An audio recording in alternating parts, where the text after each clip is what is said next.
Hello and welcome back to my YouTube channel as institute online coach. आज हम cat 21 का slot 2 QA discuss करेंगे, जिसके अंदर हम लोग क्वेश्चंस को देखने की कुछ अच्छी टेक्निक्स, शॉर्टकट्स और कुछ परसेप्शन जो आपके दिमाग में बने हुए हैं कि ये सवाल ऐसे करना है, ऐसे ही हो सकता है, उन सबको ब्रेक करेंगे। राइट, जैसा कि हम लोग ने प्रीवियस लेक्चर्स के अंदर भी किया है। ठीक है, मूविंग टू द सेशन। एक इम्पॉर्टेंट इन्फॉर्मेशन, जैसा कि आपको पता है कि हम लोग ने क्रैश कोर्स लॉन्च किया था 100 डेज के लिए, वो अभी भी कंटिन्यूड है ऑफर 50% डिस्काउंट के लिए। डिटेल्स आपके स्क्रीन के सामने है। First question of the session, for all possible integers n satisfies 2.25 less than or equal to 2 plus 2 power n plus 2 is less than or equal to 202, then the number of integer values of 3 plus n 3 plus 3 power n plus 1। Okay, सो पहले यहाँ से n की possible integer values निकालते हैं। तो out of these possible values आपको ये check करना है कि इसके ये वैल्यू जो दी गई है इंटीजर कब कब बन सकती है। राइट, सो अगर मैं 2 से सब्ट्रैक्ट कर दूं पूरे सिस्टम में, तो ये बचेगा 1/4। 0.25 is 1/4। This will 2 power n plus 2, this will be 200। 4 से मल्टीप्लाई करें तो यहाँ पे आएगा आपका 2 पावर n प्लस 4। 4 मतलब 2 पावर 2 होता है, तो ये पावर्स ऐड हो जाएंगे। यहाँ आएगा 800। नाउ अगर हम लोअर साइड में देखें तो ये जो 2 पावर n प्लस 4 है, ये 1 से बड़ा होना चाहिए। राइट, और इक्वल टू 1 भी हो सकता है। क्या ये इक्वल टू 1 बनाया जा सकता है? Yes, something power 0 is 1। सो अगर मैं यहाँ पे n की वैल्यू माइनस का 4 लेता हूँ, तो यहाँ से हो जाएगा 0। 2 पावर 0 इज 1। राइट, उससे बड़ी पावर्स में अगर मैं -3 लेता हूँ, तो ये 2 पावर 1 बनेगा, इज ग्रेटर देन 1। -2 -1 0, 0 पे क्या आएगा? 2 पावर 4 अगेन ग्रेटर देन 1। अब जैसे जैसे हम आगे बढ़ रहे हैं, अब हमको चेक करना पड़ेगा 800 से ऊपर ना जाए। ठीक है, अब 2 पावर 10 होता है 1024। राइट, और 2 पावर 9 होता है 512। ठीक है, इसका मतलब हुआ कि 2 पावर 9 तक तो ये जा सकता है। 2 पावर 9 का मतलब क्या है यहाँ पे कि n की वैल्यू 5 तक जा सकती है। तो 1 2 3 4 एंड 5। सो 6 अगर आप रखेंगे तो 2 पावर 10 बन जाएगा, विच इज 1024। राइट, सो 800 से बड़ा हो जाएगा। सो -4 से 5 तक वैल्यूज हो सकते हैं फॉर दिस इनइक्वालिटी जो ऊपर दिया था। नाउ हमको ये फाइंड आउट करना है कि इन गिवन वैल्यूज पे ऐसे कौन कौन से वैल्यूज हैं जब 3 plus n 3 power n plus 1 integer बने। ठीक है, अब 3 तो इंटीजर है, इसका इंटीजर होना जरूरी है। राइट, सो लीस्ट वैल्यू किसी भी सर्ड की क्या हो सकती है? सर्ड और इंडेक्सिस की यहाँ पे अगर आप लें, लीस्ट वैल्यू 1 हो सकती है। सो 3 पावर अगर सपोज 0 हो जाए, तो ये 3 पावर 0 का मतलब ये 1 हो जाएगा, और 3 प्लस 1 इज 4 आएगा। ये लीस्ट इंटीजर हो सकता है। सो 0 कब होगा? आप जब यहाँ पे -1 रखेंगे। मैं डायरेक्ट बोल रहा हूँ। ठीक है, -1 इसका मतलब -2 -3 -4 इसको सेटिस्फाई नहीं करेंगे, इंटीजर नहीं बनाएंगे। आप चाहो तो चेक करके देख लो। -4 यहाँ रखा तो ये बनेगा 3 power -3 which is 1/27। Again fraction ये रखेंगे 1/9 1/3, तो ये फ्रैक्शंस में जाएगा। राइट, सो ये आएगा 3 पावर 0, तो 3 पावर 0 1 होता है, तो 3 प्लस 1 4 हो जाएगा। तो 0 पे सेटिस्फाई करेगा, 1 पे करेगा, 2 पे करेगा, 3 पे करेगा, 4 पे करेगा, 5 पे करेगा। अब तो करना ही करना है, बट हमारे पास रेंज है 5 तक मैक्सिमम। सो -1 से 5 कितने वैल्यूज हो गए? ये हो गए 7 वैल्यू, 7 पॉसिबल वैल्यूज। ये इसका आंसर है। Moving to the next question.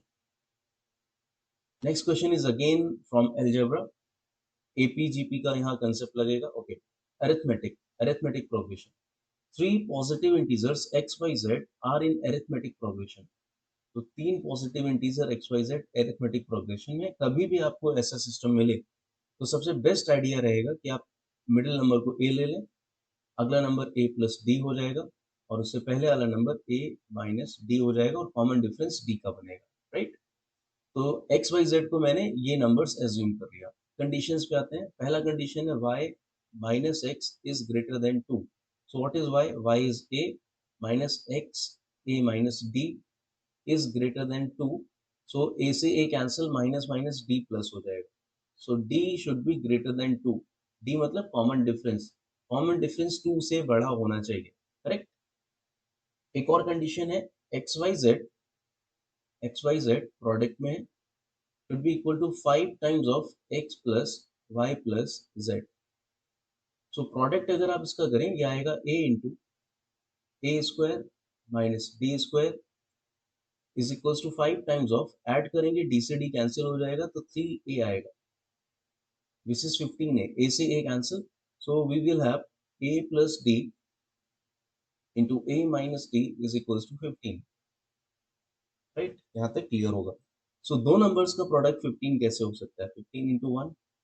बस आप यहाँ ये चेक करिए कि d क्या आएगा. d की कंडीशन है यहाँ पर d should be greater than 2. Correct. So अगर a प्लस डी 15 है, a माइनस डी 1 है, तो यहाँ से अगर मैं इसको सब्ट्रैक्ट करूँ तो d का वैल्यू आना चाहिए 7. d का वैल्यू आएगा 7, a आएगा यहाँ से 8. 8 plus 7 is 15 और 8 minus 7 is 1. करेक्ट, ये सेटिस्फाई कर रहा है. तो d का वैल्यू 7 हो सकता है. और क्या लिख सकते हैं? 5 into 3 अगर मैं लिखूं तो इस केस से d आएगा 1, ठीक है, और a आएगा 4. a आएगा 4, ठीक है. d 1 से, सॉरी 2 से बड़ा होना चाहिए, तो ये नहीं हो सकता. तो ये केस ही पॉसिबल है. इसके बाद में जो भी लिखूंगा वहां तो वैल्यूज और घटेगा ही घटेगा. सो ओनली वन केस जिसमें d की वैल्यू, कॉमन डिफरेंस की वैल्यू 7 है. आपसे क्या पूछा है? z माइनस, आपसे पूछा है z माइनस एक्स क्या होगा. z माइनस एक्स का मतलब यहाँ पे ये है कि कॉमन डिफरेंस डबल. करेक्ट, दो टर्म्स का डिफरेंस है ना. तो 2d की वैल्यू आपसे पूछी गई. सो आंसर शुड बी, ये होगा 2d, d is 7, so answer should be 14. Option D. Moving to the next question. Next question is from numbers. For a four digit number, four digit number को चलो मैं सबसे पहले start लेता हूँ, a B C d assume कर लेता हूँ.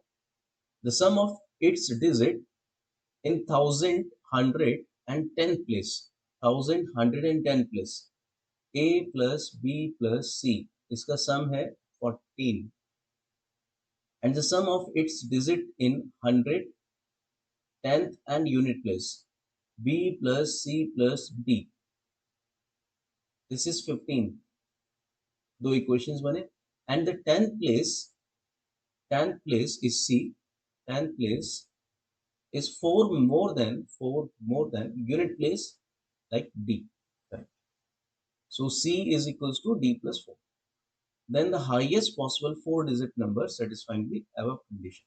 Okay.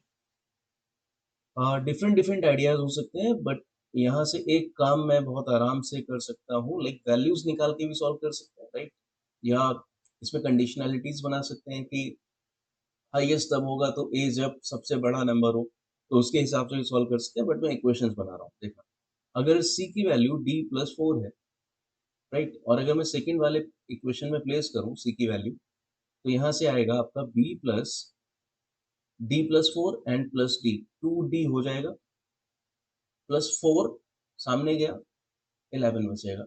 इस इक्वेशन पे अगर मैं काम करना स्टार्ट करूं तो मुझे बी और डी भी मिल जाएगा, उसकी उसी की हेल्प से मुझे सी मिल जाएगा और उसी की हेल्प से मुझे ए मिल जाएगा. ठीक है, और फिर मैं a B C d check कर सकता हूँ. ये मेरा आइडिया रहेगा. ठीक है, आगे मैं इस तरीके से प्रोसीड करूंगा. सो क्या क्या वैल्यूज मैं ले सकता हूँ उस पर आप काम करते हैं. अगर मैं डी का वैल्यू 0 लेता हूँ, मैं यहाँ से स्टार्ट कर रहा हूँ, बस आप बताना कि पॉसिबल है कि नहीं.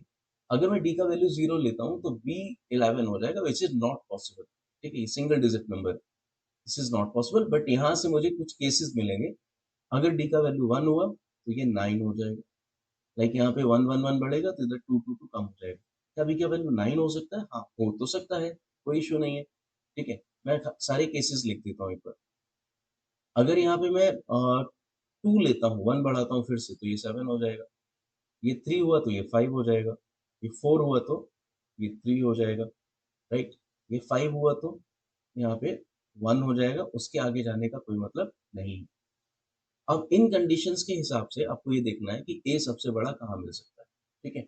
सी की वैल्यू सबसे पहले आएगी डी प्लस 4 है, तो ये हो जाएगा यहाँ पे डी का वैल्यू 5। अब आप चेक करना, यहाँ तक तो सही चल रहा है, ये 9 हो जाएगा, ठीक है। डी का वैल्यू 9 हो जाएगा, इस केस में हो जाएगा 8, इस केस में हो जाएगा 7, इस केस में हो जाएगा 6। अब आपके पास बी सी डी सारे हैं, ए निकालना है। अब आप इसमें जाइए, ए प्लस बी प्लस सी 14 था, तो बी प्लस सी, जैसे अगर मैं पहले केस की बात करूं, तो 9 और 5 14, तो यही हो गया, तो ये 0 हो जाएगा। 6 और 7 13, तो ये 1 हो जाएगा। 5 और 7 12, तो ये 2 हो जाएगा।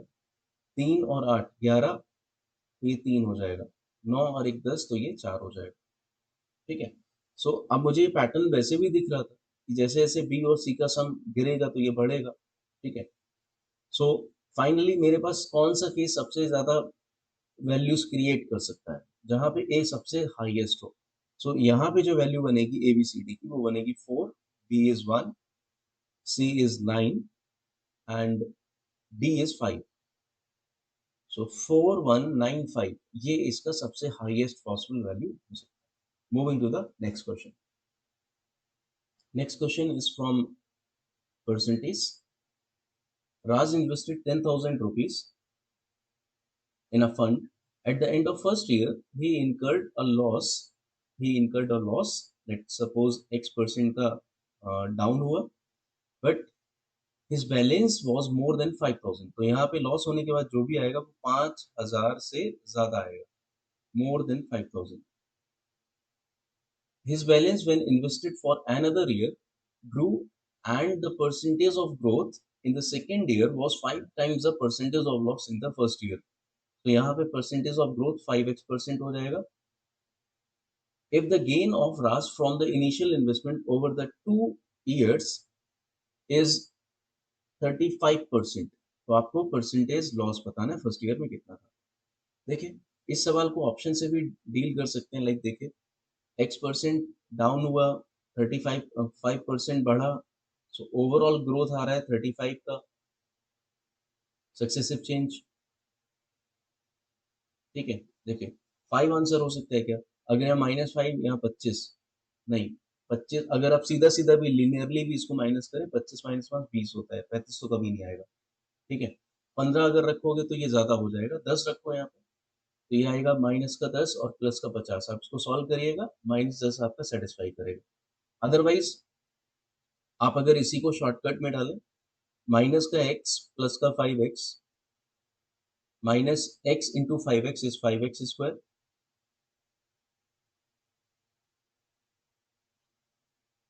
divided by 100, right? Divided by 100. Now, this should be equal to 35. This should be equal to 35. So यहाँ से आ जाएगा प्लस का 4x माइनस 5 से अगर मैं कैंसिल कर दूँ, ओके, सो 5 से कैंसिल करते हैं, x square by 20 is equals to 35, और 80x minus x square is equals to 700, और क्वाड्रेटिक बनेगा x square minus 80x plus 700 is equals to 0. तो रूट्स इसके आएंगे 70 और 10. एक्स के दो वैल्यूज हो सकते हैं, 70 और 10. बट दूसरी कंडीशन के हिसाब से अगर आपने 70% डाउन कर दिया तो 3,000 हो जाएगा, 5,000 से नीचे, तो 70 नहीं हो सकता, 10 आंसर होगा इसका. Moving to the next question. Next question is based on permutation and combination.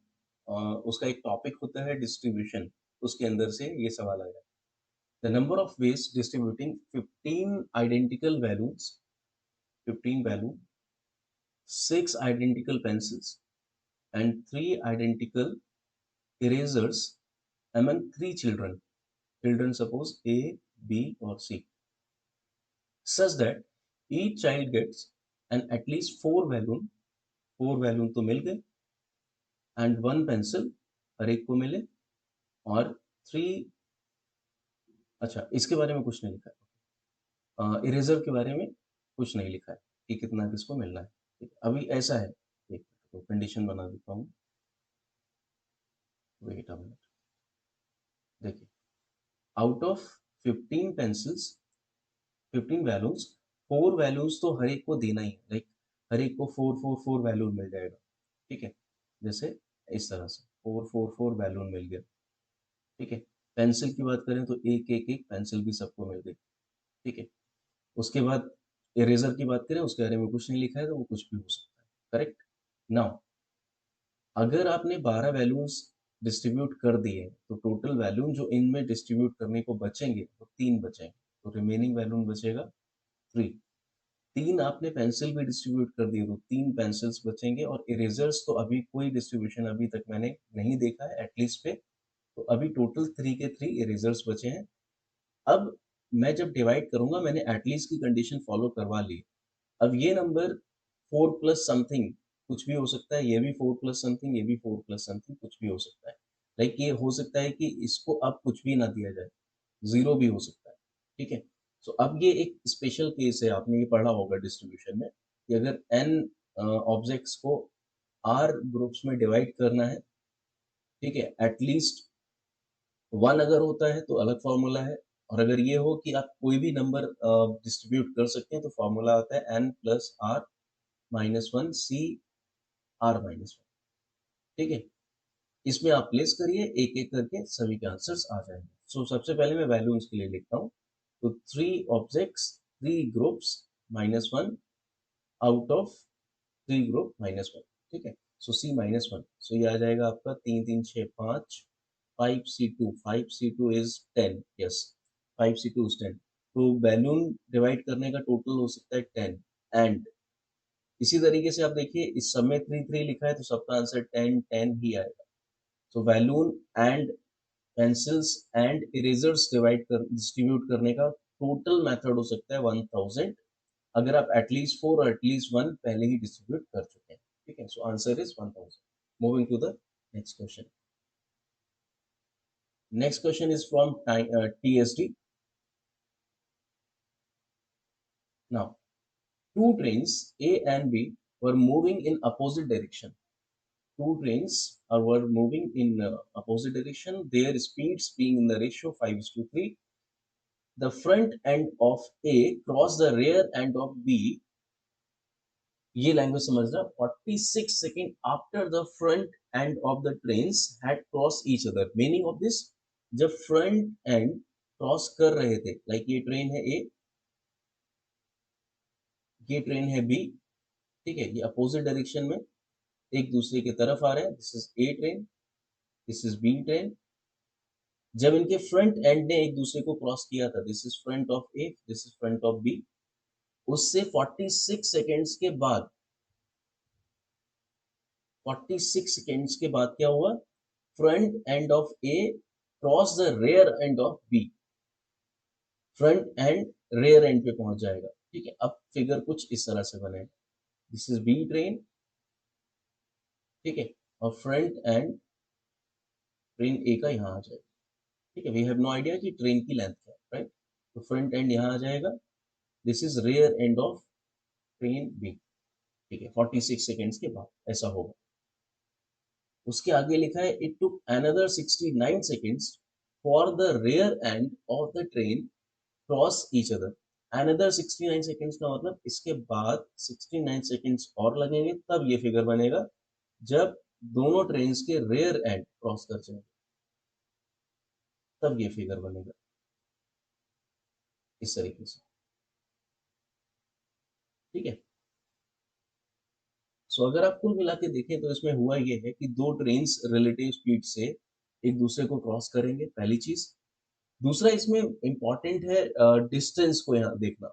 जैसे अगर मैं आपसे कहूँ कि ये जो क्रॉसिंग हुई है, जैसे 46 सेकेंड से ये फिगर ऐसा फिगर बना, तो 46 सेकेंड्स में जो काम हुआ है वो रिलेटिव स्पीड से हुआ है, एक चीज। दूसरा डिस्टेंस का फैक्टर अगर आप देखें तो पहली वाली ट्रेन ने, आप ऐसे सोचो कि एक इंसान यहाँ पे है, ठीक है, और इसको आना है यहाँ पे, ठीक है, तो आप ये कहेंगे ना कि ये टोटल दूसरे वाले ट्रेन की लेंथ को कवर अप करेगा विद रिलेटिव स्पीड, क्योंकि ये सिर्फ अकेले नहीं चल रहा है, ये ट्रेन भी चल रही है। तो अगर मैं दूसरे वाली ट्रेन का लेंथ सपोज x मान लेता हूँ, ठीक है, तो ये फैक्टर काम आएगा लेंथ में, और रिलेटिव स्पीड काम आएगी आपके स्पीड में, तो उससे आप टाइम लिख सकते हैं, एक चीज। दूसरा, अगर आप टोटल ओवरऑल टाइम देखें तो ये इनिशियल फिगर से फाइनल फिगर बनते बनते, ठीक है, इनिशियल फिगर से फाइनल फिगर बनते बनते दोनों ट्रेन का लेंथ काउंट होगा। दूसरे ट्रेन का मैं लेंथ यहाँ पे y एज्यूम कर ले रहा हूँ, इसका x माना है मैंने, b ट्रेन का, करेक्ट। सो दोनों ट्रेन का लेंथ एज्यूम होगा और रिलेटिव स्पीड से 46 प्लस 69 सेकंड्स में ये पहुंचे हैं। अब दोनों ही केसेस में कॉमन फैक्टर क्या है? रिलेटिव स्पीड, ठीक है। रिलेटिव स्पीड यहाँ पे कॉमन फैक्टर है। तो रिलेटिव स्पीड अगर कांस्टेंट है, देखिए speed equal to distance upon time होता है। अगर रिलेटिव स्पीड कांस्टेंट हो जाए तो distance is proportional to time हो जाएगा। इसका मतलब distance in first case divided by distance in second case should be equal to distance, sorry, time in first case divided by time in second case. Distance in first case is distance of, yeah, length of train B divided by distance in second case का मतलब इस case से final case में पहुंचते पहुंचते x plus y का total distance cover हुआ and is equals to time 46 seconds, and इसको ऐड करना है 46 प्लस 69, इट वुड बी, या मैं सिर्फ ये लिख देता हूँ 46 प्लस 69, ठीक है। तो इसमें 23 कॉमन है, ये सॉल्व होकर आ जाएगा 2/2 प्लस 3 5। अब आप क्रॉस मल्टीप्लाई कर लीजिए, ये आ जाएगा 5x will be equal to 2x plus 2y। So 3x would be equal to 2y और x upon y is equal to 2/3। x आपने माना ट्रेन बी का और y माना ट्रेन ए का। क्या पूछा गया? Length ratio A to B. A to B क्या हो जाएगा? ए टू बी हो जाएगा 3:2, जो आपने एज्यूम करा उसके हिसाब से y इज टू एक्स निकालना। सो 3:2, ऑप्शन ए, क्योंकि ऑप्शन में दोनों है तो ध्यान से करना पड़ेगा, ठीक है। Moving to the next question. Next question is based on quadratic equation. Suppose one of the root of the equation ax² minus bx plus c is equals to 0. One root is 2 plus root 3. So second root would be conjugate pair 2 minus root 3. Where a, b, c are rational number, a cannot be 0, correct, and एक condition और दिया, b should be equal to c का cube. आपको बताना है mod of a क्या होगा, okay. सो हम पहले क्या कर सकते हैं उस पर फोकस करते हैं। सम ऑफ रूट यहाँ से 4 होगा तो इक्वेशन आप बनाएंगे b upon a is equals to 4 और b is equals to 4a, एक कंडीशन। प्रोडक्ट ऑफ रूट होगा 4 minus 3 1, so c upon a should be 1 और c is equals to a। ये दो कंडीशंस को आप प्लेस कर दीजिए जो आपको यहाँ पे एक एक्सप्रेशन दिया उसके अंदर। सो b को हम लिख सकते हैं 4a और c को लिख सकते हैं a, तो ये हो जाएगा a cube. So 4a minus a cube should equal to 0 और a कॉमन लेके 4 minus a square equal to 0 और a into 2 plus a and 2 minus a is equal to 0। यहाँ से तीन चीजें आ सकती हैं, a is 0 which is not possible, a is 2 and a is -2, ठीक है। अब सवाल पे आते हैं, पूछा है मॉड ऑफ a क्या होगा। In both of the cases a is plus minus 2, mod करेंगे तो 2 ही आएगा। So answer is option B. Moving to the next question. Next question is simple, based on mixture from a container filled with milk. कितना milk? No idea. 9 litre of milk is drawn and replaced with water, 9 litre of water, इस case में water add किया तो उतनी ही quantity फिर से हो जाएगी। Next, from the same container 9 litres is drawn, अब ये मिक्सचर बनेगा and again replace with water, 9 litre of water. So अब ये फिर से फाइनल सॉल्यूशन बन जाएगा। If the volumes of the milk and water in the container now in the ratio milk and water, final ratio हो जाएगा 16:9 जैसा कि क्वेश्चन में दिया है। Then the capacity of container would be, अगर मैं कैपेसिटी को x मान लूं सो यहाँ से x-9 आएगा, ये आएगा x again x-9 and x। सो पहले प्योर मिल्क था तो मिल्क का प्रोपोर्शन 100% है, तो आप इक्वेशन बनाइए। मिल्क इन इनिशियल कंटेनर उसका प्रोपोर्शन है 1 इनटू किस प्रोपोर्शन में मिल्क डाउन हो रहा है, x-9 अपॉन x के प्रोपोर्शन में डाउन होगा।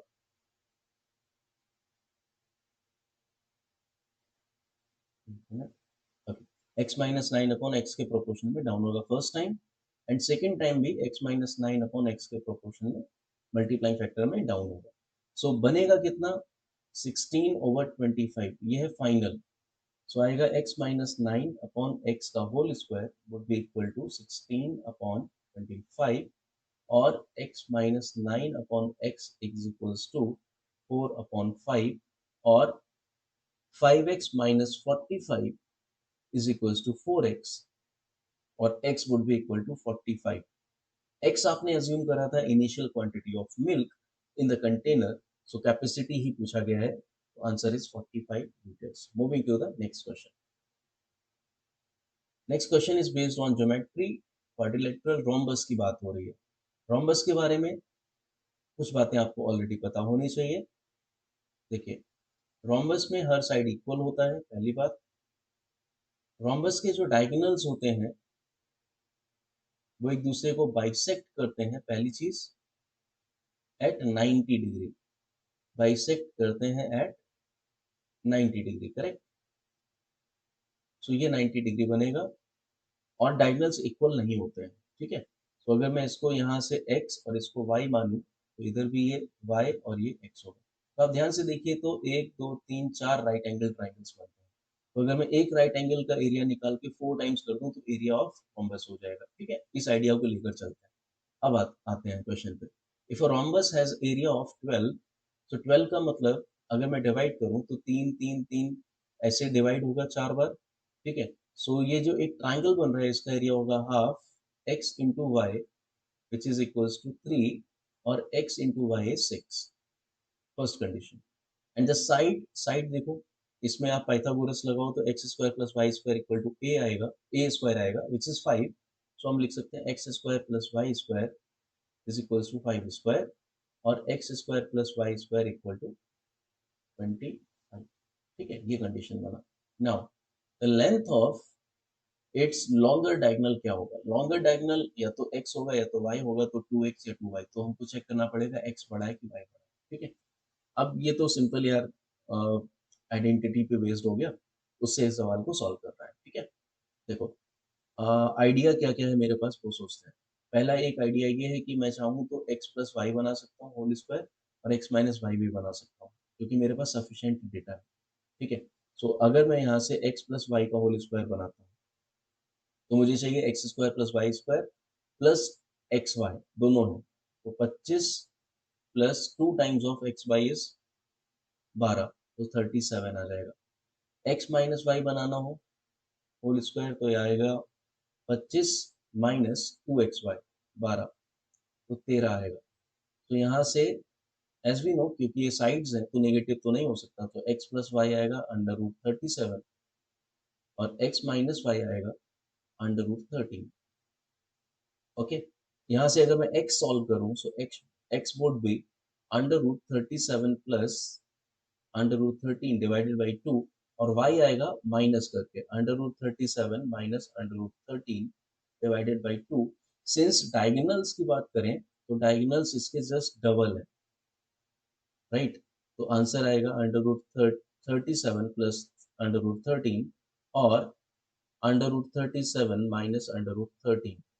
डायगोनल कौन सा बड़ा है, obviously this one, so this is your answer. Moving to the next question. Next question is again from algebra, जिसमें लॉग का सिस्टम यूज हो रहा है। देखिए, ये आसान सवाल है। Log of 3 plus log 4 plus, basis लिख लो पहले 2, इसका base 3, log of x minus 1 and base is here 4 is equals to 2 लिखा जा सकता है। बेस लॉग की बेसिक प्रॉपर्टी, ये जो अंदर सिस्टम है, this system should be 3 plus 4 plus log x minus 1 base 4, this should be equal to 2 power 2, like 4। तो 3 सामने जाएगा तो ये 1 होना चाहिए, राइट। इसका बेस 3 है। अगर ये 1 होगा, ठीक है, लिख दे रहा हूँ मैं। वैसे तो ये सवाल आप मेंटली भी कर सकते हैं, मन में सोच के भी हो जाएगा, अगर आपके कंसेप्ट ठीक है। सो लॉग ये आएगा 1, अगर ये 1 है तो अंदर वाला ये जो इनपुट है 4 plus log of x minus 1 base 4, this should be 3 power 1, 3 power 1, this is 3, correct? So ये सामने जाएगा तो -1, तो log of x minus 1 base 4 -1 हो जाएगा और x minus 1 should be equal to 4 power -1 और 1 upon 4 और x is equals to 1 add होगा 5/4। आपसे 4x पूछा गया है, so answer should be 5, answer should be 5। Moving to the next question. Next question is based on geometry, trapezium की बात हो रही है और the sides AB and CD of trapezium ABCD are parallel with AB being smaller side, P is a midpoint of CD। okay, figure बनाते हैं, AB और CD को पैरेलल करना है, एक condition, this is A, this is B, this is C, this is D, AB और CD parallel हो गए, ठीक है। P is a midpoint, okay, कहीं डबल भी लिखा था नहीं, okay, so P is a midpoint of CD, CD का midpoint P, ओके, यहाँ पे मान लेते हैं midpoint। तो A B P D, A B P D ये बना एक पैरेललोग्राम, एक पैरेललोग्राम बना, ठीक है, this is parallelogram. The difference between the areas of A B P D and the triangle B P C is 10, then the area of trapezium A B C D कितना होगा। अब देखो इसमें simple idea क्या लगा सकता हूँ मैं, बिल्कुल सिंपल तरीके से करूंगा, बेस दोनों में कॉमन है, हाइट सेम है, तो किसी भी ट्राइंगल का area half base into height होता है, पहली चीज। दूसरा, अगर आप क्वाड्रिलेटरल में है और बेस और हाइट सेम है ट्राइंगल जैसा, तो ये इसका भी फॉर्मूला होता है बेस इंटू हाइट। तो मैं ये कह सकता हूँ क्योंकि ये दोनों इक्वल है, तो दोनों ही फिगर्स के, मैं सिर्फ पैरेललोग्राम और ट्राइंगल की बात कर रहा हूँ, दोनों ही फिगर्स के बेस कॉमन है, हाइट भी सेम है, तो जो भी इसका एरिया होगा, लाइक अगर इसका एरिया 2 यूनिट्स होगा तो इसका हाफ होगा 1 होगा, तो इन दोनों के एरियाज में 2:1 का रेशियो है, 2:1 का रेशियो है, और डिफरेंस यहाँ दे रखा है 10, और वैसे मुझे दिख रहा है कि डिफरेंस है 1 का, सो 1 यूनिट में 10 सेंटीमीटर स्क्वायर आएगा। नाउ आपसे पूछा ट्रिपीजियम, ट्रिपीजियम का टोटल एरिया है 3, 2 + 1, तो ये हो जाएगा 30। बस इतना सा सिंपल है ये सवाल, तो ऑप्शन सी इसका answer. Moving to the next question. Next question is based on algebra.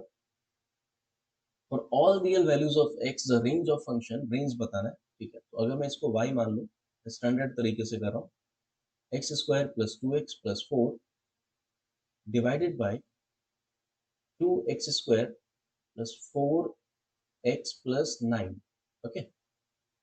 तो अगर मैंने इसको y माना तो मैं इसको लिख सकता हूँ 2yx² 4yx + 9y is equals to x² + 2x + 4। x² सामने लेके गए तो ये बनेगा 2y - 1 in bracket x² plus 4y - 2 in bracket x plus 9y - 4 in bracket is equals to 0। Now we have a quadratic equation जहाँ पे a b c मुझे पता है और रियल वैल्यूज हैं x के, इसका मतलब ये होगा कि ये जो क्वाड्रेटिक बनेगा इन टर्म्स ऑफ x उसके वैल्यूज रियल होंगे, मतलब रूट्स रियल होंगे, तो b should be greater then और इक्वल्स टू 0, ठीक है। सो d is b² - 4ac, so b is 4y - 2 whole square minus 4a and c is greater than or equals to 0, यहाँ से आएगा रेंज, ठीक है। सो सॉल्व करते हैं इसको, ये आएगा 16y² + 4 माइनस का 16y में मल्टीप्लाई करेंगे, साइड में देखते हैं, ये आएगा तुम्हारा 18y², ठीक है, और -8 और -9 17 प्लस का 4, अब इसका 4 टाइम्स करेंगे तो आएगा, अब साइन चेंज होगा, ठीक है, so minus of 72y² + 68y minus 16 is greater than or equals to 0. Now 72 और 16 का डिफरेंस 56 माइनस का 56 वाई स्क्वायर 68 से 16 माइनस करेंगे तो प्लस का आएगा आपका 52y and minus 16 plus 4 minus का 12 इज ग्रेटर देन और इक्वल्स टू 0. और अगर मैं -1 से मल्टीप्लाई करूं पूरे सिस्टम में और 4 या तो 4 से डिवाइड भी कर सकते हैं, तो सेम काम दोनों करते हैं, माइनस 4 से डिवाइड कर देता हूँ मैं, ये बोल देता हूँ. तो ये हो जाएगा 14y square minus 13y plus 3 is less than और इक्वल्स टू 0. ये सिस्टम बन गया. नाउ अब ये क्वाड्रेटिक है, इसको करना है फैक्टराइज. ठीक है, 14 और 3 डिफरेंस आना चाहिए 13, राइट. सो ये आएगा तुम्हारा 2 इंटू 7 इंटू, तो 6 और 7 था, ठीक है, -6 और -7 ले सकते हैं. ओके, सो ये बनेगा तुम्हारा 14y स्क्वायर माइनस 6y या 7y माइनस 6y प्लस 3 लेस देन और equals to 0. 7y is common, 2y minus 1 minus 3, again 2y minus 1 is less than or equals to 0, or 2y minus 1 in bracket 7y minus 3 is less than or equals to 0. We have critical points 1 by 2 and 3 by 7. So 3 by 7 is slightly lesser than 1 by 2. Yes. So 3 by 7 and 1 by 2. Plus minus plus. Negative reason लेना है क्योंकि less than 0 है. सो range यहाँ से 3/7 से 1/2 इसका बन जाएगा. ठीक है, ये इसका आंसर होगा. Moving to the next question. Next question is again from algebra, sequences पे बेस्ड है. For a sequence of real numbers x1 by x1 x2 up till xn, एक कंडीशन दिया है x1 minus x2 plus x3 minus, and ये pattern चलेगा -1 का power n plus 1 xn करके is equals to n square plus 2n for all natural numbers n. Then the sum of x49 plus x50 equals. ठीक है, so अगर मैं x की value 1 लेता हूँ, x की वैल्यू 1 लेता हूँ तो ये x1 बनेगा which is equals to 1 square plus 2n, तो ये आ जाएगा 1 plus 2 3. अगर 2 लेता हूँ तो x1 यहाँ प्लेस कर देते हैं, x1 minus x2 should be equal to 4 plus 4 8. तो यहाँ से x2 आ जाएगा, 3 रखें अगर यहाँ पे, माइनस का 5. ठीक है, नेक्स्ट अगर मैं यहाँ 3 रखता हूँ, ठीक है, तो x1 माइनस x2 आएगा which is 8 plus x3 is equals to 3 रखा तो 9 प्लस 6 15, तो x3 आएगा 7. और अगर मैं 4 रखता हूँ तो x1 minus x2 plus x3, ये हमको पता है यहाँ तक 15 आया था. 15 minus x2 is equals to 4 रखा है यहाँ पे, तो 16 प्लस 8 24, तो ये आएगा x4 का वैल्यू माइनस का 9. अब आप इसमें पैटर्न ऑब्जर्व करो क्या हो रहा है. फर्स्ट वैल्यू 3 है, फिर 5 है, फिर 7 है, फिर 9 है. पहली चीज तो ये ऑड नंबर्स है, प्लस माइनस ऑल्टरनेटिवली चल रहा है, राइट. दूसरी चीज, ऑड नंबर्स में या ऑड पैटर्न्स में अगर आप देखें, ऑड सीक्वेंस में जो आ रहा है 1 3 5, इसमें पॉजिटिव है और इवन वाले में माइनस है. ठीक है, सो अब आपके पास देखिए क्वेश्चन क्या है, x of 49 plus x of 50 बताना है. तो first of all number of terms की टर्मिनोलॉजी यहाँ पे यूज होगी. अगर ये सोचो, अगर ये सीक्वेंस 1 3 5 करके होता, ठीक है, और 50वां टर्म लिखना होता तो आप लिख लेते आराम से. बट ये पैटर्न कहाँ से स्टार्ट हो रहा है, 3 से. इसका जनरल टर्म देखो बेटा क्या होगा, general term should be 2n plus 1. जब आप n 1 रखेंगे तो 3 आना चाहिए, राइट. सो आप 49 रखेंगे तो ये आएगा 99, 50 रखेंगे तो आएगा 101, बट ये होगा माइनस का, ये होगा प्लस का. ठीक है, सो माइनस का 2 इसका आंसर होगा, option. Moving to the next question. Next question is based on mod. ये कैलकुलेटिव सवाल है.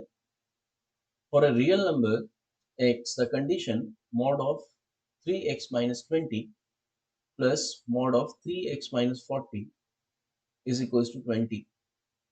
ठीक है, तो आपको बोला है necessarily holds if.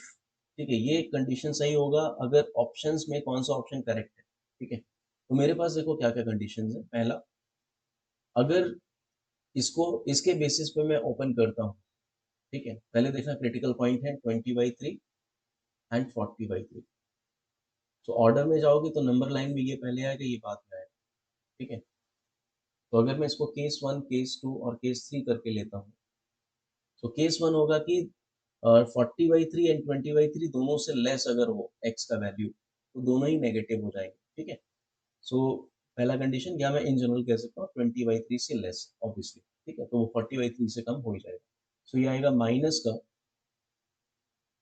3x plus 20 minus का 3x plus 40 is equal to 20।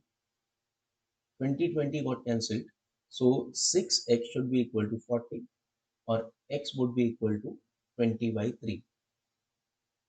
ठीक है, यहाँ बोला गया कि x की वैल्यू 20/3 से छोटी होनी चाहिए, बट ये एग्जैक्ट 20/3 आ रही है, इसका मतलब ये आंसर नहीं हो सकता। ठीक, सेकेंड कंडीशन, अगर मैं 20/3 से बड़ा और 40/3 से छोटा नंबर लेता हूँ, तो ये प्लस में और ये माइनस में ओपन होगा। सो प्लस का 3x minus 20 minus 3x plus 40 is equals to 20। So ये इससे कैंसिल हो गया, this is 20 is equals to 20। ठीक है, इसको अभी होल्ड करो। ठीक है, थर्ड कंडीशन,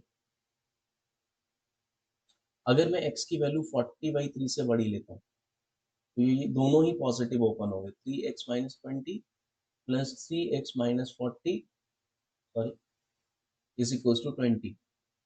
और हम लिख सकते हैं 6x इज इक्वल्स टू, ये 60 सामने गया 80, दिस इज 40/3। ये एग्जैक्ट 40/3 आ रहा है, पर मुझे 40/3 से बड़ा चाहिए, तो ये नहीं हो सकता। बट यहाँ देखिए, ये कह रहा है कि 20/3 से 40/3 में 20 इज इक्वल्स टू 20 का यहाँ मतलब ये है कि ये पूरी रेंज लेफ्ट हैंड साइड और राइट हैंड साइड को इक्वेट कर रही है। इट मीन्स कि आंसर तो इसी रेंज के अंदर ही होना चाहिए। अब ये रेंज है क्या, दिस इज अप्रोक्सीमेटली 6.66 से लेकर के 13.33 तक। इस रेंज के अंदर देखो कौन कौन से ऑप्शन है। 10 से 15 ये नहीं हो सकता, 9 से 14 ये नहीं हो सकता, 6 से 11 ये नहीं हो सकता, 7 से 12 यस ऑप्शन सी हो सकता। This is your answer. Moving to the next question. Next question is based on time and work. Anil can paint a house in 60 days, while Vimal can paint the same house in 84 days. Anil start painting. Anil start painting.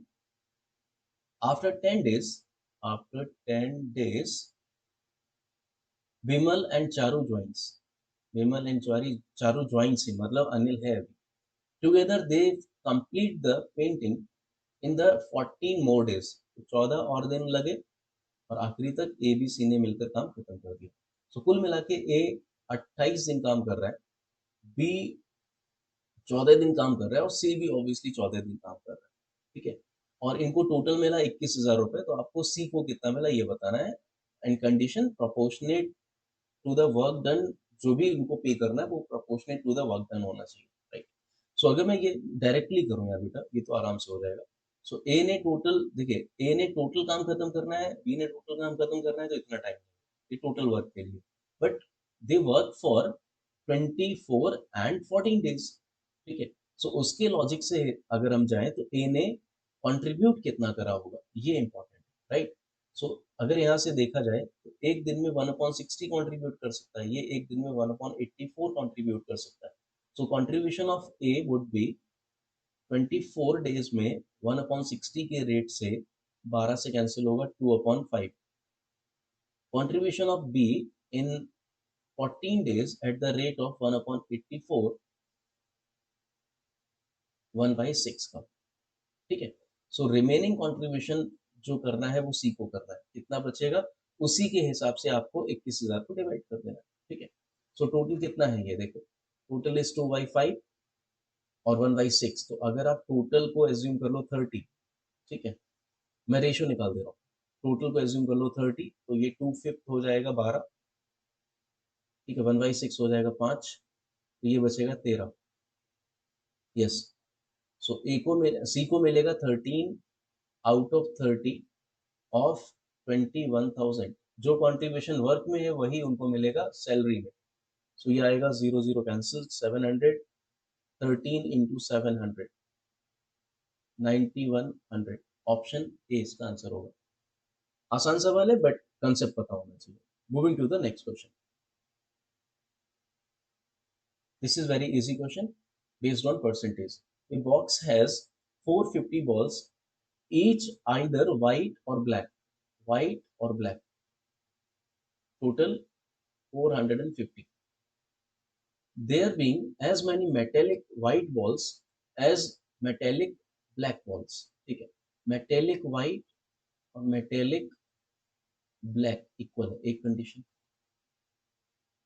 40% of white balls and 50% of black balls are metallic.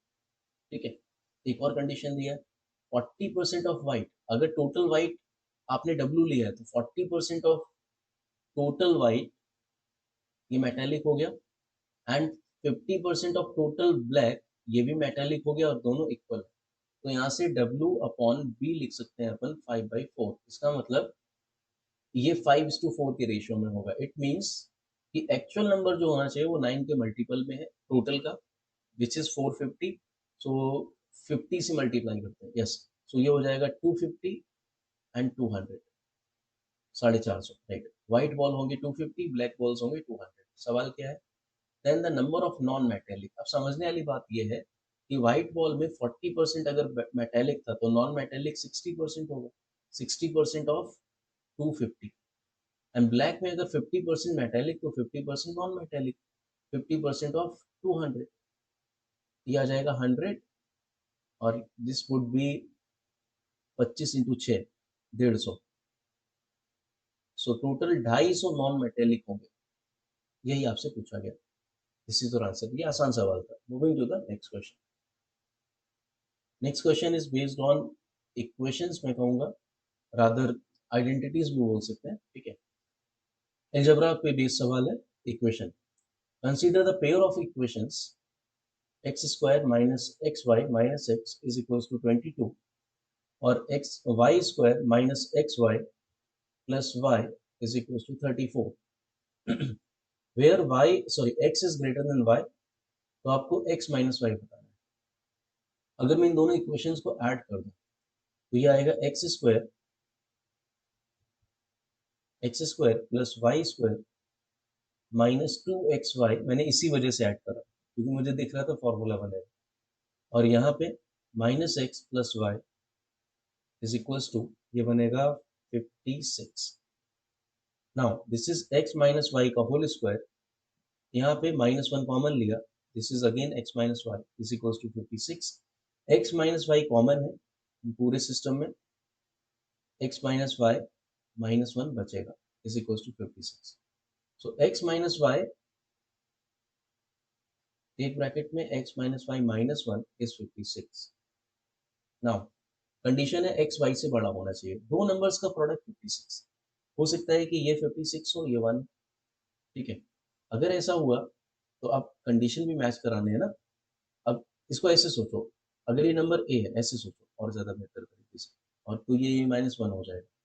आसान करो इसको। तो दो numbers का product successive numbers 56 लाना है, तो एक ही पॉसिबिलिटी है, ज़्यादा पॉसिबिलिटी पे जाना ही नहीं। 8 इंटू 7, और कोई पॉसिबिलिटी बनेगी नहीं, जिसमें ए की वैल्यू एक्स माइनस वाई और ये वैल्यू 7 हो जाएगी। So x minus y obviously 8 होगा। Answer is option D. Moving to the next question. Next question is based on geometry. Let D and A points on sides AB and AC respectively of triangle ABC. तो triangle ABC में, this is your triangle ABC, AB और AC पे D and E point है such that AD और BD का ratio 2:1। अगर यहाँ पे D पॉइंट है तो ये 2, तो ये 1, एंड E पॉइंट पे है तो 2 और 3 है, तो अगर ये 2 है तो ये 3 है, ठीक है। The area of triangle A D E, इनको मिला देते हैं, is 8 centimetre square. The area of triangle A B C क्या होगा, ठीक है। मैं इसमें रिलेशन लगा रहा हूँ, अगर angle between these two sides is theta, तो दोनों ट्राइंगल्स का इसी एरिया से, इसी एंगल से एरिया बन सकता है। जैसे जैसे ट्राइंगल ए डी ई और ट्राइंगल ए बी सी का एरिया मैं लिख सकता हूँ हाफ साइड्स। देखिए, अगर मैं इसको 2x और इसको x बोलता हूँ, this is 2x and this is x, this is 2y and this is 3y, तो ADE में देखना 2x और 2y साइड्स हो जाएंगे। सो 2x into 2y sine theta, इधर हो जाएगा हाफ, पूरे ट्राइंगल में AB और AC साइड्स हैं तो 3x and 5y again sine theta. इसका रेशियो लिखें तो half half x y sine theta cancel हो जाएगा, बचेगा 4 और 15। ट्राइंगल ए डी ई का 8 दिया है, यहाँ 4 आ रहा है, तो 8 4 का यूनिट हो जाएगा, सो 4 यूनिट में 8, सो ये 15 यूनिट में 30, डबल। सो एबीसी का एरिया होगा 30 centimetre square. Moving to the next question. Next question is based on mixture. A person buys three different qualities at 800 rupees, 500 rupees, and 300 rupees per kg. This is cost price per kg. And the amount bought are in the ratio 2:3:5. तो first of all, अगर हम mixture बनाते हैं तो इसका जो total cost आएगा, average cost, weighted average cost, this would be, देखिए या तो मैं इसमें A1 N1 A2 N2 formula use करूँ, या फिर डेविएशन से मैं इसको सॉल्व कर रहा हूँ। सो 500 का डेविएशन 800 और 300 के साथ लेते हैं।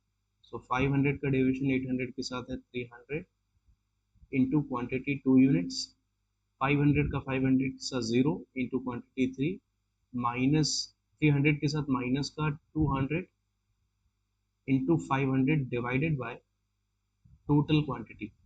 Total quantity is 10 units.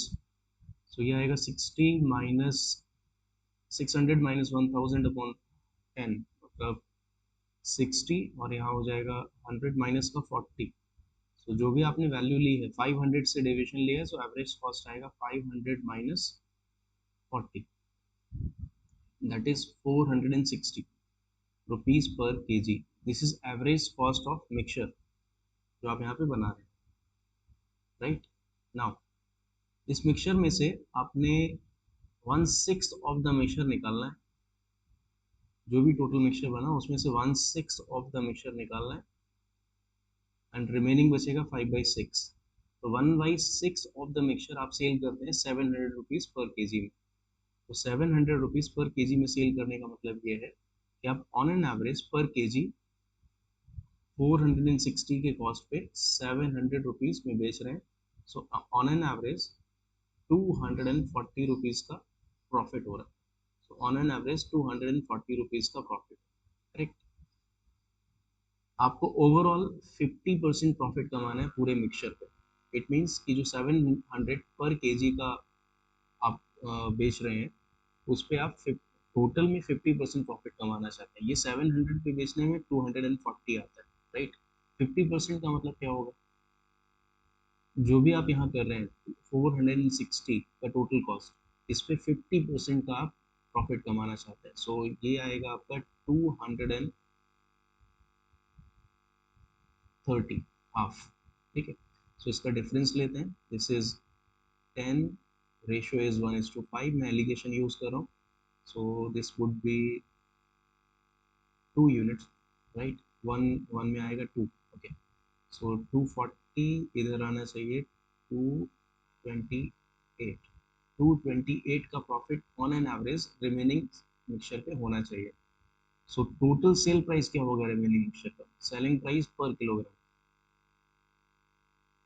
Of remaining mixture should be cost plus profit, ये आएगा 688, ऑप्शन ए। एक मेथड हो सकता है जिसका इक्वेशन, दूसरा मेथड है एलिगेशन, ये आसान पड़ेगा मेथड, ठीक। Moving to the next question, this is based on average. In a football tournament, a player has played a certain number of matches. Let us assume n number of matches वो खेल चुका है and 10 more matches to be played. And average इसमें आएगा goals का. Yes, if he scores a total of 1 goal over the next 10 matches, his average will be 0.25, sorry 0.15 per goal. Okay, so पहले तो ये n matches में कितना average कर रहा है, ठीक है, वो हमको assume करना पड़ेगा. So हम assume कर लेते हैं कि x का एवरेज चल रहा है, x गोल्स पर मैच, सो टोटल गोल्स कितने हो जाएंगे, n इंटू एक्स। अगले 10 मैच में सिर्फ एक गोल लगेगा, ठीक है, सो ये टोटल नंबर ऑफ गोल्स पे मैं इक्वेशन बना रहा हूँ। सो टोटल मैचेस हो जाएंगे n प्लस 10, n मैचेस खेल चुका है, 10 मैचेस और खेलेगा, एंड गोल पर मैच हो जाएगा 0.15। इससे इक्वेशन बनेगा n x is equals to 0.15 n, ये आएगा 1.5, इसमें से 1 माइनस करें तो 0.5। This is first equation. Second, on the other hand, if he scores a total of two goals over the next 10 matches, so n matches में total goals, and next 10 matches में 2 goals, so total goals nx plus 2, total matches n plus 10, then his overall average will be 0.2 goals per match, 0.2 goals per match. So nx would be 0.2 of n, ये आएगा 2, 2 में से 2 गया, okay 0 हो जाएगा, सो nx की value 0.2 आ गई। This is second case. So क्या फाइंड आउट करना है, the number of matches he has played, like n की वैल्यू निकालनी है। सो क्या मैं यहाँ से लिख सकता हूँ nx की जगह, अब देखो दो तरीका है, x की जगह यहाँ वैल्यू आ गई, ठीक है, वो आप यूज कर लो, n निकल आएगा। Otherwise what we can do other thing, 0.2n हम nx की जगह प्लेस कर सकते हैं फर्स्ट वाले में। सो फर्स्ट में 0.2n में प्लेस कर रहा हूँ, इज इक्वल्स टू 1.15 प्लस 0.5, ये आएगा 0.05 n इज इक्वल्स टू 0.5, और n would be 10 and on calculating. So 10 matches वो खेल चुका था, 10 में और खेलेगा, सो कुल मिला के आंसर इसका है 10। Moving to the next question, this is tricky one. देखिए यहाँ पे पूरा का पूरा जो सिस्टम है वो एक लाइन के अराउंड घूमेगा, ये लाइन लिखा है, they agrees to share the profit, overall profit in the proportion of their investment, ठीक है। so A, B और C, these are three partners, इन्होंने बिजनेस स्टार्ट किया। अनिल का टोटल इन्वेस्टमेंट है, इन्वेस्टमेंट की बात करें 70% ऑफ टोटल इन्वेस्टमेंट, बी और सी का इन्वेस्टमेंट नहीं पता है, बट जो भी इन्वेस्टमेंट होगा उसी प्रपोर्शन में इनको प्रॉफिट्स मिलेंगे। Now his profit of, Anil की बात हो रही है, his profit of decreases, okay, his share of profit is decreases by 420 rupees if the overall profit goes down from 18% to 15%। okay, so overall profit जो भी होगा वो 3% डाउन हुआ, ठीक है। so overall profit 3%, overall profit को मैं P assume कर लेता हूँ। अभी क्या मैं ये बोल सकता हूँ कि जो भी टोटल इन्वेस्टमेंट है, ठीक है, टोटल इन्वेस्टमेंट अगर 3% है, ठीक है, और उसका 70% निकालें तो वो अनिल का प्रॉफिट होना चाहिए, करेक्ट, जो वो डाउन हुआ है। ओके, सो मैं इसको इस तरह से कर रहा हूँ, लाइक 70% इन्वेस्टमेंट है टोटल इन्वेस्टमेंट का, ठीक है, तो टोटल इन्वेस्टमेंट में आई एज्यूम कर ले रहा हूँ, और इसमें 3% का जो प्रॉफिट चेंज हुआ है, तो चेंज 3% ऑफ टोटल इन्वेस्टमेंट, ठीक है, ये रिप्रेजेंट करेगा चेंज इन प्रॉफिट को। तो यहाँ से टोटल इन्वेस्टमेंट आ जाएगा, यहाँ से शुरू कर सकते हैं अपन क्वेश्चन को। तो ये आएगा आपका 3/100 into 7/10 into I is equals to 420। So investment आ जाएगा आपका 2120, ये आपका इन्वेस्टमेंट आ जाएगा 20,000 का टोटल इन्वेस्टमेंट हुआ है। Now Chintu's share of profit increases by 80 if overall profit goes from 15% to 17%। Overall profit 15% से 17% हो गया, इट मीन्स कि 2% का ग्रोथ हुआ। तो अगर मैं ये कहूँ कि ओवरऑल इन्वेस्टमेंट का 2% अगर मैं देखूँ तो पूरा प्रॉफिट आ जाएगा। पूरा मतलब तीनों लोगों का प्रॉफिट कितना बड़ा होगा वो आ जाएगा, ठीक है। सो 15 से 17% 2% प्रॉफिट में ग्रोथ हुआ। सो 2% ऑफ टोटल इन्वेस्टमेंट ये आएगा 400। तो 400 ये तीनों का प्रॉफिट बढ़ा, ये है total profit increase. Total profit increase 400, जिसमें से ए को, बी को और सी को उनके इन्वेस्टमेंट के हिसाब से इंक्रीज होता हुआ मिलेगा। लाइक यहाँ चिंटू का शेयर मुझे दिया है 80 रुपीज। 80 रुपीज का मतलब हो गया कि 400 का 80 मतलब 20% चिंटू ने इन्वेस्टमेंट करा होगा। लाइक ठीक है। सो ए का इन्वेस्टमेंट ऑलरेडी पता है 70%, तो इसका 400 का 70% इसको मिला होगा। तो रिमेनिंग कितना बचा, 10%। तो 10% इन्वेस्टमेंट करा होगा यहाँ पे बॉबी ने। आपसे पूछा है amount invested bye Bobby. So total investment is 20,000। Investment of Bobby हो जाएगा 10% ऑफ 20,000 दैट इज 2,000 रुपीज, ठीक है। This would be your answer. Moving to the next question. Next question is based on piping system. Two pipes A and B are attached to an empty water tank. Pipe A fills the water tank while pipe B drains it. Okay, start कैसे हुआ? If pipe A is opened at 2 p.m. and pipe B is opened at 3 p.m. So A open रहेगा, pipe B open कर दिया गया. Then the tank becomes full at 10 p.m. ठीक है। सो ए और B की कैपेसिटी आप देख लीजिए। अगर ए की कैपेसिटी रेट देख लीजिए। ए का रेट अगर ए बोलता हूँ और बी का रेट माइनस बी बोलता हूँ, रीजन भी कि ये ड्रेन कर रहा है। सो इस प्रोसेस के हिसाब से ए 2 बजे से 10 8 घंटे रनिंग स्टेज में रहता है और बी 7 आवर्स। तो ये टोटल कैपेसिटी हो जाएगी टैंक की फर्स्ट कंडीशन के हिसाब से 8 A minus 7 B. According to second condition, pipe A start होता है at 2 p.m. and B is opened at 4. B is opened at 4 p.m. तो अभी यहाँ पे ऑपरेटिव हो जाएंगे A and B. So tank is full at 6 p.m. तो यहाँ A ऑपरेटिव है मात्र 4 घंटे 4A and B is operated from 4 to 6 2 hours minus 2B. This is again the capacity of total tank. तो ये दोनों इक्वल होना चाहिए। सो अगर मैं इसको इक्वेट करूँ,